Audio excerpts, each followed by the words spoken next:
श्री हस्तेश्वर विद्यालय लीमखेड़ा में खेल दिवस भव्य रूप से मनाया गया।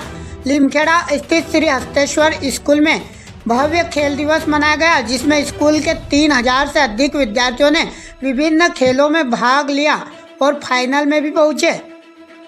स्कूल के विद्यार्थियों ने बैग पैक, नींबू चम्मच, बोरी दौड़, 100 मीटर दौड़, खो खो और क्रिकेट जैसे विभिन्न खेलों में भाग लिया और विजेता भी बने।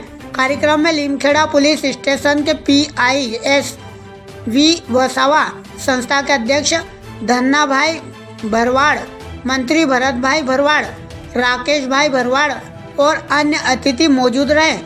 बच्चों का उत्साह भी बढ़ाया।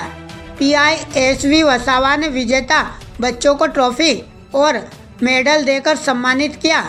खेल के क्षेत्र में खूब प्रगति की कामना भी की। खेड़ा से सुरेश जाधव की रिपोर्ट, CID न्यूज़ गुजरात।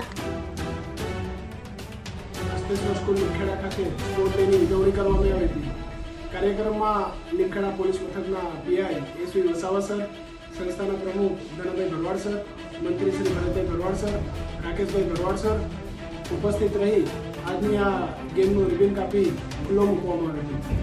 કાર્યક્રમમાં આજરોજ વિવિધ રમતોમાં દરેક બાળકોએ ખૂબ ઉત્સાહપૂર્વક ભાગ લઈ વિનર્સ બન્યા અને શાળા તરફથી દરેક વિજેતા વિદ્યાર્થીઓને મેડલ અને ટ્રોફી આપી સન્માનિત કરવામાં આવ્યા। ખાસ કાર્યક્રમમાં SV વસાવા સરે ઉપસ્થિત રહી દરેક વિદ્યાર્થીઓને પ્રોત્સાહિત કર્યા, તેઓને ખૂબ આગળ વધે તેવી શુભેચ્છા પાઠવી હતી।